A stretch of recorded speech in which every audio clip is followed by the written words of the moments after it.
ఆకాష్ చేతిపైన మచ్చ చూసి ఇంతకుముందు అతన్నెక్కడో చూశానని ఆలోచిస్తాడు చంద్రకాంత్. అది గమనించిన ఐశ్వర్య తండ్రి దగ్గరకొచ్చి, ఏమైంది డాడీ, ఎందుకలా అయిపోయారు అని అడిగింది. ఏం లేదు అని చెప్పి తన రూంలోకి వెళ్ళిపోయాడు చంద్రకాంత్. ఆ రోజు తండ్రి ప్రవర్తన ఆమెకు కొంచెం వింతగా అనిపించింది. ఆ మరుసటి రోజు నుంచి చంద్రకాంత్ ఆఫీస్కు వెళ్లడం మొదలుపెట్టాడు ఆకాష్. మొదటి రోజే అతడికి అక్కడ అసిస్టెంట్ మేనేజర్ రామశాస్త్రితో పరిచయం ఏర్పడింది. ఏమయ్యా, నీ పేరు ఆకాష్ కదా? అయ్యగారు నీకేదో ఒక పని ఇమ్మన్నారు. అసలు నువ్వేం పని చేయగలవు అని అడిగాడు రామశాస్త్రి. మీరేం చెప్తే చేస్తానండి అని అన్నాడు ఆకాష్. సరే, నిన్ను మన బాస్ పిఏగా అపాయింట్ చేశారు. రోజు బాస్ అపాయింట్మెంట్స్ చూసుకోవడం నీ డ్యూటీ. ఈరోజు నువ్వు బాస్తో పాటు వెళ్ళు అని అన్నాడు రామశాస్త్రి. ఆకాష్ చంద్రకాంత్తో కలిసి ఆ రోజు మొత్తం చంద్రకాంత్ క్లయింట్స్ అందర్నీ కలిశారు. అక్కడ క్లయింట్స్తో ఆకాష్ ఫ్లూయెంట్గా ఇంగ్లీష్లో మాట్లాడడం, బిజినెస్ ఆస్పెక్ట్స్ అన్నీ కూడా చాలా ప్రొఫెషనల్గా డీల్ చేయడం చంద్రకాంత్కి బాగా నచ్చింది. 6 నెలల కాలంలో చంద్రకాంత్కి కుడిభుజంగా తయారయ్యాడు ఆకాష్. అతను లేకుండా కంపెనీలో ఒక పని కూడా సక్రమంగా జరగడం లేదు. ఒకరోజు సాయంత్రం రామశాస్త్రి ల్యాప్టాప్ తీసుకుని చంద్రకాంత్ ఇంటికి వెళ్ళాడు. అతని చేతిలో ఉన్న అబ్బాయిల ఫోటోలు చూసి ఐశ్వర్య విషయం అర్థం చేసుకుంది.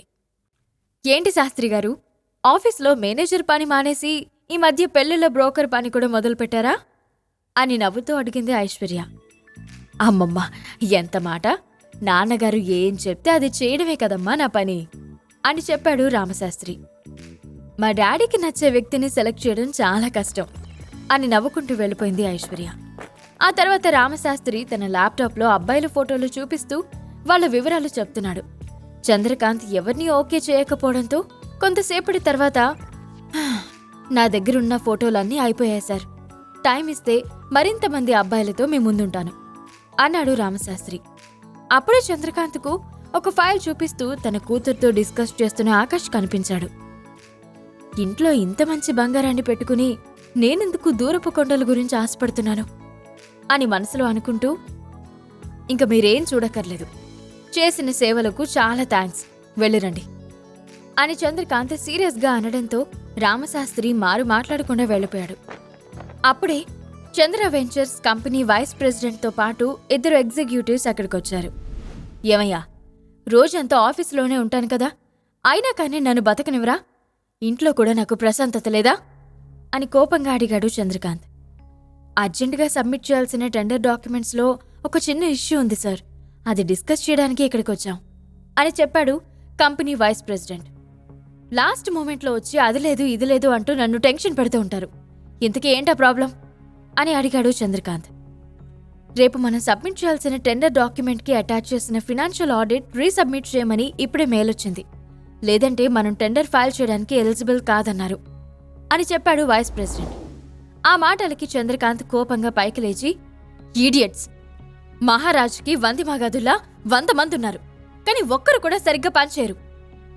ఫినాన్షియల్ రిపోర్ట్ తప్పుగా ఉందంటే అది చూసుకోవాల్సింది ఎవరు? మీరే కదా! ఇంత నిర్లక్ష్యమా అని ఆవేశంగా అడిగాడు. అది కాదు సార్ అని ఏదో చెప్పబోతుంటే, shut up! I don't need any explanation.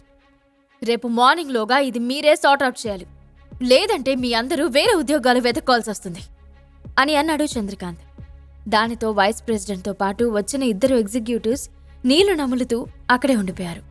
ఇదంతా గమనించిన ఆకాష్ అక్కడికొచ్చి, excuse me sir, updated audit report నేను ఆల్రెడీ ప్రింట్అవుట్ తీసుంచాను కదా, మీరు జస్ట్ చూసి దాని మీద సైన్ చేస్తే సరిపోతుంది. మనం రేపు ఎలాంటి ప్రాబ్లం లేకుండా టెండర్ సబ్మిట్ చేయొచ్చు అని అన్నాడు. వెంటనే చంద్రకాంత్ అతని చేతిలో నుండి అప్డేటెడ్ డాక్యుమెంట్ ఉన్న ఫైల్ తీసుకుని మొత్తం చదివి సంతృప్తిగా సంతకం చేసి ఇచ్చాడు. అప్పుడే అతనికి ఆకాష్ సమర్థత పైన బలమైన నమ్మకం కలిగింది. ఇంతమంది ఎక్స్పీరియన్స్డ్ ప్రొఫెషనల్స్ చేయలేనిది ఆకాష్ ఒంటరిగా చేయడం ఆయనకు ఎంతగానో నచ్చింది. నెక్స్ట్ డే మార్నింగ్ రామశాస్త్రితో కలిసి ఆకాష్ ఇంకా చంద్రకాంత్ టెండర్ సబ్మిట్ చేయాల్సిన వర్మ కన్స్ట్రక్షన్స్ ఆఫీస్కి వెళ్లారు. మీరిద్దరూ వెళ్ళిరండి సార్, నేనిక్కడే ఉంటాను అని కార్ దిగిన వెంటనే అన్నాడు ఆకాష్. మరేం పర్వాలేదయ్యా, నీది మంచి లక్కీ హ్యాండ్, ఐ ఇన్సిస్ట్ నువ్వు కూడా రావాలి అని అన్నాడు చంద్రకాంత్. దానితో ఆకాష్ కూడా వెళ్లి వర్మ కన్స్ట్రక్షన్స్లో టెండర్ సబ్మిట్ చేయడానికి హెల్ప్ చేశాడు.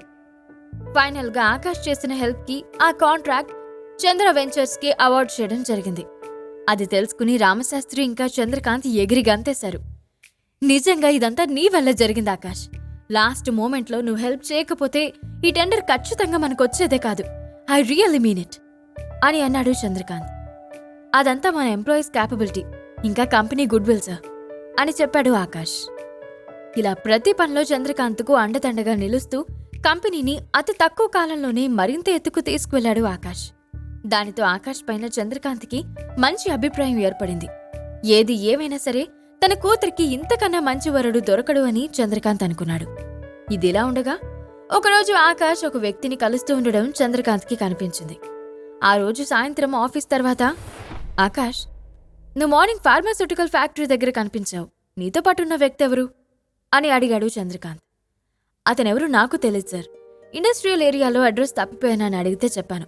తన కారులో నన్ను తీసుకువెళ్లి పని పూర్తయిన తర్వాత తనే డ్రాప్ చేశాడు అని చెప్పాడు ఆకాష్. అతను చెప్పింది చంద్రకాంత్కి నమ్మబుద్ధి కాలేదు. అయితే ఆ విషయం ఎక్కువ స్ట్రెస్ చేయలేదు. ఇలా 2-3 సార్లు జరగడంతో ఆ వ్యక్తి ఎవరో తెలుసుకోవాలని చంద్రకాంత్ అనుకున్నాడు. కూతురినిచ్చి పెళ్లి చేద్దాం అనుకునే టైంలో ఆకాష్ మీద కొన్ని అనుమానాలు రావడంతో ఆకాష్ గురించి పూర్తిగా తెలుసుకున్నాకే పెళ్లి గురించి ఆలోచించాలి అనుకున్నాడు. చంద్రకాంత్ తనకు తెలిసిన ఒక ప్రైవేట్ ఇన్వెస్టిగేటర్ ద్వారా ట్రేస్ చేయగా ఆకాష్ను కలిసిన వ్యక్తికి సంబంధించిన వివరాలు తెలిసాయి. ఆ వ్యక్తి ఆ రోజు సాయంత్రమే హైదరాబాద్కి వెళ్తున్నాడని తెలుసుకుని అతన్ని ఫాలో అయ్యాడు. ఆ వ్యక్తి హైదరాబాద్లో అతిపెద్ద వ్యాపార సామ్రాజ్యమైన మిత్రా గ్రూప్కి చెందిన మ్యాన్షన్లోకి వెళ్లడం చూసి ఆశ్చర్యపోయాడు చంద్రకాంత్. వెంటనే తన కంపెనీ యొక్క సెక్యూరిటీ ఏజెన్సీకి కాంటాక్ట్ చేసి ఆ ఇంట్లో పనిచేసే పనివాడిని తన హోటల్ రూమ్కి రప్పించాడు. ఎందుకో తెలియదు కానీ ఆకాష్కి ఆ మ్యాన్షన్కి ఏదో సంబంధం ఉంటుందని చంద్రకాంత్కి అనిపించింది. టేబుల్ మీదున్న ఆకాష్ ఫోటో వైపు చూపిస్తూ, ఈ ఫోటోలో వ్యక్తిని నువ్వెప్పుడైనా చూసావా అని అడిగాడు. చూడకపోవడం ఏంటి సార్, ఇతను మా ఆకాష్ బాబు అని చెప్పాడు ఆ పనివాడు. ఆకాష్ బాబు అంటే అని అనుమానంగా చూస్తూ అడిగాడు చంద్రకాంత్.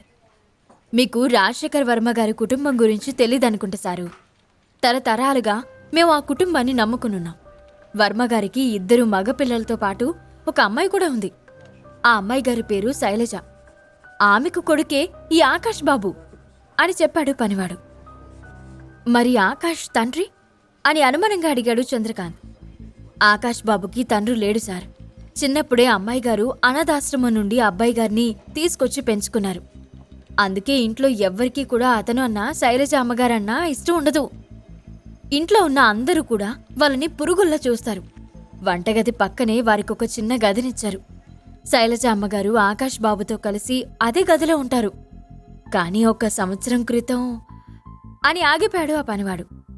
తెలియాలంటే బాస్ స్టోరీలో నెక్స్ట్ ఎపిసోడ్ వినాల్సిందే.